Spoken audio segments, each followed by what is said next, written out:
පෞද්ගලික අංශ විශාල ප්‍රමාණයකට හරි වැඩිවීම ලැබෙන්නේම නැහැ. ජීවන වේදම දිනපතා ඉහළ යනවා. ගෙවීමක් ලැබෙන්නේ නැහැ. එහෙනම් රජයට වගකීමක් තියනවද නැද්ද?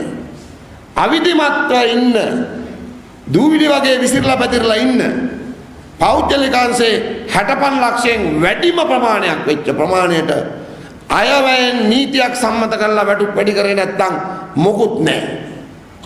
රාජ්‍ය සේවකයට දීමනාවක් හරි හැම්මේ. සාමූහික ගිවිසුමක් ගහගන්න පුළුවන් ශක්තිමත් වෘත්තීය සමිතියක් තියෙන තැනක තවත් මොකක් හරි චුට්ටක් කරගනින්. හැබැයි සේවකයෝ 5 දෙනෙක් ඉන්න තැන, 10 දෙනෙක් ඉන්න තැන, සාප්පුවක කාර්යාලයක, මාධ්‍ය ආයතනයක වැඩ කරන අයට මොකක්වත් නැහැ.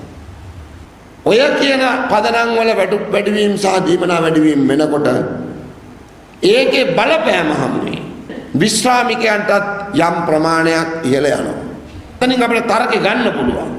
රාජ්‍යාංශ වැඩි කරගත්තොත් පෞද්ගලික අංශවල දීපන් කියලා සටන එතනින් ගන්න පුළුවන්. අරක පෙන්නලා මේක ගන්න පුළුවන්. විශ්‍රාමිකයන්ටත් එහෙමයි. ඒතර පදනමක් හැදෙනවා Tamanට වැඩි විශ්‍රාමයටපත් ඉල්ලන්න.